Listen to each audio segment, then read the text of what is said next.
بسم اللہ الرحمن الرحیم۔ السلام علیکم ناظرین، یہ کہانی ہے ایک ایسے آدمی کی جو طوائف کا مجرا 7 دن سے دیکھ رہا تھا۔ وہ لکھتا ہے کہ اس کو پیسوں کی ضرورت تھی اور مجھے اس کے جسم کی۔ میرے اندر کا شیطان پوری طرح جاگ چکا تھا۔ جب میں کمرے میں اس کے پیچھے داخل ہوا، وہ برقع پہن رہی تھی۔ مجھے اس کا مجرا دیکھتے ہوئے مسلسل 10واں دن تھا۔ کیا غضب کی نئی چیز ہیرا منڈی میں آئی تھی۔ اس کا نام بلبل تھا۔ جب وہ ناچتی اور تھرکتی تھی تو جیسے سب تماشبین مہو ہو جاتے تھے۔ روزانہ اس کو ناچتا دیکھ کر میری شیطانی ہوس مزید پیاسی ہوتی جاتی تھی اور میں نے فیصلہ کر لیا کہ اس سے ضرور ملوں گا۔ میں ہر قیمت پر اسے حاصل کرنا چاہتا تھا۔ اس دن مجرے کے دوران وہ بجھی بجھی سی دکھائی دے رہی تھی۔ اس کے ناچ میں وہ روانی بھی نہیں تھی، لیکن مجھے اس سے ملنا تھا، بات کرنی تھی اور معاملات طے کرنے تھے۔ مجرے کے اختتام پہ جب سب تماشبین چلے گئے تو میں بھی اٹھا۔ وہ کوٹھی کی بالکنی میں اپنی نائکا کے ساتھ کسی بات پر الجھ رہی تھی۔ دروازے کے تھوڑا سا قریب ہوا تو میں نے سنا کہ وہ اس سے رو رو کر کچھ مزید رقم کا مطالبہ کر رہی تھی، مگر نائکا اس کو دھتکار رہی تھی اور آخر میں غصے میں وہ بلبل کو اگلے دن وقت پہ آنے کا کہہ کر وہاں سے بڑبڑاتی ہوئی نکل گئی۔ بلبل کو پیسوں کی اشد ضرورت تھی، یہ جان کے میرے اندر خوشی کی ایک لہر سی دوڑ گئی۔ چہرے پر شیطانی مسکراہٹ پھیل گئی کہ وہ ضرورت پوری کر کے میں اس کے ساتھ جو چاہے کر سکتا ہوں۔ میں اس کی جانب بڑھا۔ اس کا چہرہ دوسری طرف تھا اور وہ برقع پہن رہی تھی۔ پاس جا کر جب میں نے اسے پکارا تو وہ میری طرف مڑی۔ اس کا چہرہ آنسوں سے تر تھا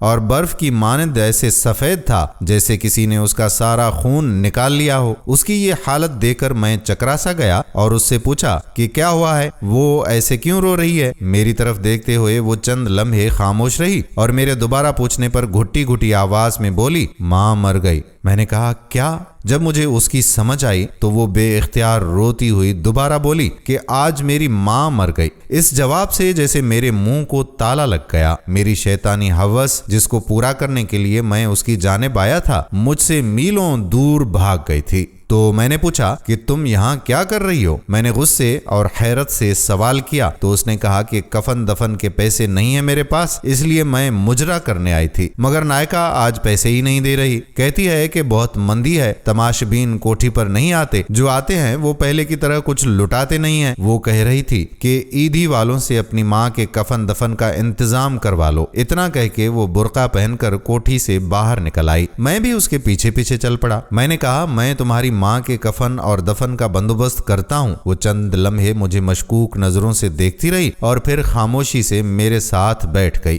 گاڑی ٹیکسالے سے باہر نکالتے ہوئے میں نے بلبل سے اس کے گھر کا پتہ پوچھا۔ اس نے پتہ بتا دیا۔ وہ علاقہ میرے لیے نیا نہیں تھا، کئی بار میں وہاں سے گزرا ہوا تھا۔ میں نے گاڑی اس طرف موڑ دی۔ سارا راستہ وہ خاموشی سے روتی رہی۔ میرے پاس اس کو تسلی دینے کے لیے الفاظ بھی نہیں تھے۔ کچھ دیر میں ہم بلبل کے گھر پہنچ گئے۔ یہ چھوٹا سا ایک کمرے کا گھر تھا۔ صحن کے بیچ میں چارپائی پر اس کی ماں کی لاش ایک گدلے کمبل میں لپٹی پڑی تھی۔ صحن میں بلب کی پیلی روشنی وہاں بسنے والے اور گھر کی حالت چیخ چیخ کر عیاں کر رہی تھی۔ چارپائی کے پاس 2 بوڑھی عورتیں بیٹھی ہوئی تھیں۔ ایک کی گود میں 7-8 ماہ کا بڑا گول مٹول اور پیارا سا بچہ کھیل رہا تھا۔ آدھی رات ہونے کو آئی تھی۔ جیسے ہی بلبل گھر میں داخل ہوئی، وہ بوڑھی عورتیں بچہ اسے سونپتے ہوئے دیر آنے کی وجہ سے ناراضگی کا اظہار کرتے ہوئے وہاں سے چلی گئیں۔ بلبل بچے کو لے کر کمرے کی طرف گئی۔ بچہ بہت بے قرار تھا اور پھر وہ اس کی چھاتی سے لپٹ گیا جیسے صبح سے بھوکا ہو۔ کیا یہ بلبل کا بچہ ہے؟ یہ ایک نیا انکشاف تھا کہ بلبل شادی شدہ بھی ہے۔ چند لمحوں بعد وہ کمرے سے باہر آئی، مجھے یوں ہی کھڑا دیکھ کر پھر کمرے میں گئی اور ایک پرانی کرسی اٹھا کر لے آئی۔ کہنے لگی، سیٹھ جی معذرت، میرے گھر میں آپ کو بٹھانے کے لیے کوئی چیز نہیں ہے۔ وہ کرسی رکھتے ہوئے شرمندگی سے بولی۔ میں سر ہلاتے ہوئے اس کرسی پر بیٹھ گیا۔ مجھے کچھ سمجھ نہیں آ رہا تھا کہ کہاں سے شروع کروں۔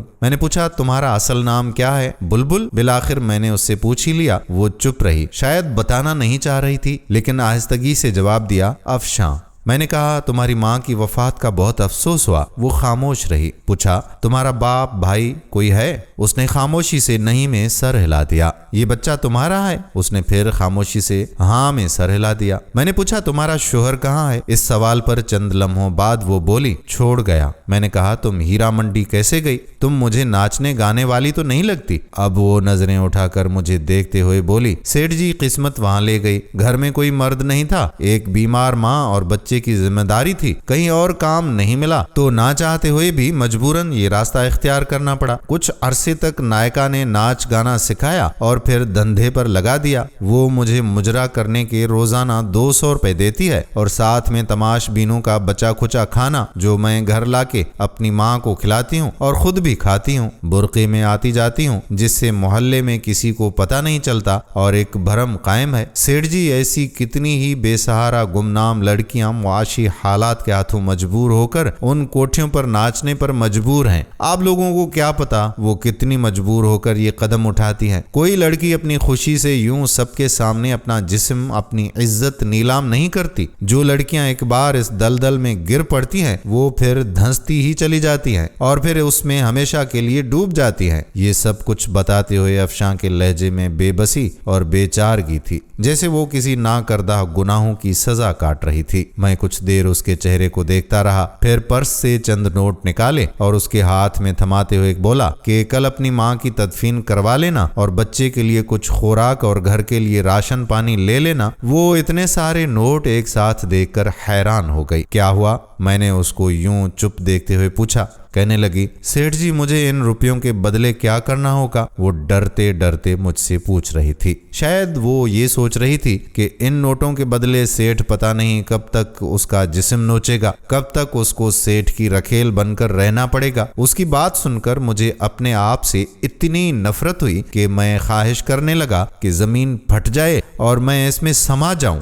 مجھے احساس ہوا کہ میں ذلت اور اپنے کردار کی پستی کی آخری حد کو چھو رہا تھا۔ میں اس بے حس معاشرے میں ایک تنہا اور بے سہارا لڑکی کی مدد کر رہا تھا، مگر وہ اس کو بھی ایک ڈیل کے طور پر سمجھ رہی تھی۔ شاید جہاں سے میں اٹھ کر آیا تھا وہاں پر جانے والے لوگوں سے بغیر کسی وجہ کے مدد کی توقع نہیں کی جاتی۔ میں نے لرزتی آواز میں جواب دیا تمہیں کچھ کرنا نہیں پڑے گا اور تم اب کوٹھے پر مجرا کرنے نہیں جاؤ گی، اپنے گھر میں رہو گی۔ ہر مہینے تمہیں منی آرڈر مل جایا کرے گا۔ تم نے کرنا بس یہ ہے کہ یہ جو بچہ تمہاری گود میں ہے اس کی تربیت ایسے کرو کہ یہ ایک دن بڑا ہو کر تمہارا سہارا بن سکے۔ یہ جو رقم میں بھجواؤں گا یہ تم پر قرض ہے، اور جب تمہارا بیٹا جوان ہو جائے گا، ایک قابل انسان بن جائے گا تو تم مجھے واپس کر دینا۔ افشاں حیران اور پریشان کھڑی مجھے دیکھتی جا رہی تھی۔ اس انسان کو جس کے سامنے ابھی وہ ناچ کر آئی تھی وہ اس سے ایسی باتیں کر رہا تھا۔ پھر وہ بے آواز رو پڑی۔ مجھ سے وہاں رکا نہیں گیا۔ میں نے افشاں کے گھر کا پتہ لیا اور اس کو اپنا کیا وعدہ یاد دلا کر وہاں سے رخصت ہو گیا۔ سارے راستے میں یہی سوچ رہا تھا کہ مجھے تم سے کچھ نہیں چاہیے افشاں، جو تم نے مجھے دیا ہے میں اس کا احسان ساری عمر نہیں اتار پاؤں گا۔ تم نے مجھ میں دفن اس انسان کو جگا دیا ہے جو میں دولت اور شیطانی ہوس کے نیچے دبا کر مار چکا تھا۔ تم نے مجھے پھر سے انسان بنا دیا ہے افشاں۔ اس واقعے کے بعد میں نے ان تمام برے کاموں سے توبہ کر لی اور اللہ کی بارگاہ میں گناہوں کا بوجھ لیے حاضر ہوا۔ ہر روز اس کے سامنے اپنے گناہوں کا اعتراف کرتا، اس سے معافی کی درخواست کرتا۔ میں باقاعدگی سے ہر ماہ افشاں کو منی آرڈر بھجواتا رہا۔ کئی دفعہ دل کیا کہ میں اس مسیحا کو مل کر آؤں جس کی وجہ سے مجھے ان تمام گناہوں اور تمام تر بدکاریوں سے نجات ملی، مگر ہر دفعہ ایک شرمندگی آڑے آتی رہی کہ کبھی میں اپنی شیطانی ہوس کے لیے اس کا پیاسا تھا، اور پھر وقت گزرتا چلا گیا، دن مہینوں میں بدلنے لگے، مہینے سالوں میں تبدیل ہو گئے، مگر میں افشاں کو بھولا نہیں تھا۔ وہ بھی میری طرح بوڑھی ہو گئی ہوگی اور اس کا بیٹا بھی جوان ہو گیا ہوگا،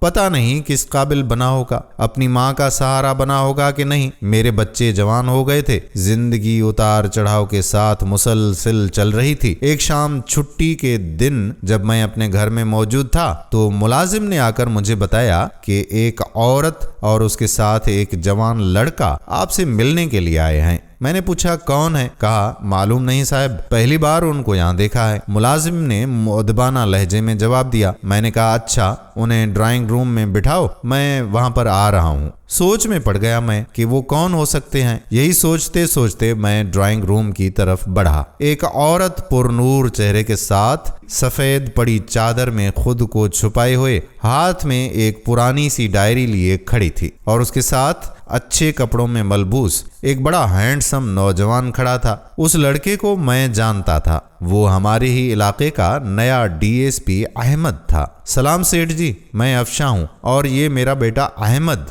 جو ہی افشاں نے اس کا نام لیا، میرے ذہن میں اس کا ماضی کا چہرہ گھوم گیا اور پھر مجھے پہچاننے میں دیر نہیں لگی کہ وہ افشاں تھی۔ اس نے پوچھا آپ مجھے پہچان گئے ہیں نا؟ میں نے سر ہلاتے ہوئے ہاں میں جواب دیا اور ان کو بیٹھنے کا اشارہ کیا۔ افشاں پھر اپنے بیٹے سے مخاطب ہو کر بولی، احمد بیٹا، یہی ہیں میرے مسیحا جن کی بدولت تمہاری ماں گندگی کی دلدل میں گرتے گرتے نکلی، اور یہی ہیں جو تمہاری پڑھائی کا تمہیں یہاں اس مقام تک لانے کا ذریعہ ہیں۔ احمد کہنے لگا، میں ان کو جانتا ہوں امی جان، ان کا شمار علاقے کے معزز ترین افراد میں سے ہوتا ہے، مگر میں یہ نہیں جانتا تھا کہ مجھے اس مقام پر لانے میں ان کا کردار سب سے اہم ہے۔ سیٹھ صاحب، جس طرح آپ ہم بے سہارا اور بے کس لوگوں کی زندگی میں مسیحا بن کر آئے، اس کا احسان ہم کبھی نہیں بھولیں گے۔ احمد بڑی مشکور نظروں سے دیکھتا ہوا بڑی عاجزی سے بول رہا تھا۔ میں نے کہا کہ ایسا کہہ کر آپ لوگ مجھے شرمندہ مت کریں۔ میں نے افشاں کی طرف دیکھتے ہوئے کہا کہ آج اس کو پکارتے ہوئے بے اختیار میرے منہ سے افشاں بہن نکل گیا۔ میں خود حیران تھا مگر یہ سچ تھا۔ افشاں صوفے سے اٹھی، آگے بڑھ کر پرانی سی ڈائری مجھے تھماتے ہوئے کہنے لگی، سیٹھ جی، اس میں وہ تمام حساب کتاب درج ہے۔ میری ماں کی تدفین سے لے کر آپ کے آخری منی آرڈر تک میں نے ایک ایک پائی کا حساب رکھا ہے۔ آپ کے دیے پیسوں کا امانت کے طور پر استعمال کیا ہے، اپنے بیٹے کو ایک قابل انسان بنایا۔ آپ نے مجھے 22 سال پہلے کہا تھا کہ یہ قرض ہے اور یہ تب واپس کرنا جب تمہارا بیٹا ایک قابل انسان بن جائے۔ کچھ لمحے خاموش رہنے کے بعد افشاں پھر سے بولی، سیٹھ جی، آج وہ وقت آ گیا ہے، میں آپ کے احسانوں کا بوجھ تو نہیں اتار سکتی، مگر جو پیسے آپ نے مجھے دیے تھے میرا بیٹا وہ ضرور اتارے گا، اور آپ سے درخواست ہے آپ انکار مت کریں۔ میں افشاں کو بڑی تحسین نظروں سے دیکھ رہا تھا۔ آخر اس نے وہ کر ہی دکھایا۔ یقیناً قول و قرار کو نبھانا، وعدے پر پورا قائم رہنا ایک اچھے کردار کے حامل انسان کی بڑی نشانی ہوا کرتا ہے۔ یہ سب سن کر میرے دل میں اس کی عزت اور اس کا احترام اور بھی بڑھ گیا۔ میں نے کہا، میں نے تم کو بہن کہا ہے افشاں بہن، اور میں کیسے تم سے یہ پیسے واپس لے سکتا ہوں؟ مجھے یوں شرمندہ مت کرو۔ میرے رکے رکے الفاظ میں پیسے نہ لینے کی معذرت چھپی ہوئی تھی، مگر وہ بضد تھی۔ مجھے اس کے سامنے ہار ماننا پڑی اور وہ تمام پیسے جو میں اس کو منی آرڈر کی صورت میں بھیجتا تھا اس کو واپس لینے کی حامی بھرنی پڑی۔ پھر وہ دونوں مجھے اپنے نئے گھر کا پتہ دے کر اور آنے کی تاکید کر کے وہاں سے چلے گئے۔ شام کو میں نے اپنی بیگم سے پوچھا کہ ارم، میں نے تمہیں کسی سے ملوانا ہے، تم میرے ساتھ چلو گی؟ اس نے کہا، کیوں نہیں چلوں گی، مگر کون ہے اور کس سلسلے میں ملنا ہے؟ بیگم نے سوالوں کی بوچھاڑ کر دی۔ میں نے کہا کہ میں نے روبی بیٹی کے لیے ایک لڑکا پسند کیا ہے، تم مل لو، اگر تم کو پسند آ جائے تو پھر اس کے بعد روبی سے بات کر لینا۔ میں نے مختصر لفظوں میں اسے وجہ بھی بتا دی۔ اگلے دن میں اور میری بیگم ارم ناز افشاں کے گھر میں تھے۔ ارم کو بھی احمد بہت پسند آیا۔ ہم نے پھر افشاں سے احمد اور روبی کے رشتے کی بات کی۔ افشاں کو بھلا اس سے کیا اعتراض ہو سکتا تھا؟ وہ پھولے سے نہیں سما رہی تھی، اور یوں میری بیٹی کا رشتہ افشاں کے بیٹے احمد سے طے ہو گیا۔ وہ تعلق جو ایک طوائف اور تماش بین جیسے گندے رشتے سے شروع ہوا تھا، اس کا اختتام ایک نہایت مہذب رشتے کی شکل میں ہوا۔ یہ سچ ہے کہ ہر انسان کو قدرت سدھرنے کا موقع ضرور دیتی ہے۔ کبھی گندگی کے ڈھیر سے اس کو ایسا سبق سکھا دیتی ہے، کبھی دو بھٹکے لوگوں کو ملا کر سیدھی راہ پر لے آتی ہے، اور انسان ساری زندگی اس کے مطابق گزارنے کو فخر محسوس کرتا ہے۔ کبھی وہ طوائف اور میں تماش بین تھا، مگر آج وہ میری منہ بولی بہن اور اس کا بیٹا میری بیٹی کا شوہر ہے، اور مجھے ان دونوں رشتوں پر فخر ہے۔ دوستو امید کرتے ہیں کہ ہماری آج کی یہ کہانی آپ کو ضرور پسند آئی ہوگی اور اپنے دوستوں کے ساتھ اسے شیئر بھی کریں گے۔ آنے والی ویڈیو تک آپ کا اپنا میزبان قادر بخش کلہوڑو آپ سے اجازت چاہتا ہے۔ اللہ حافظ۔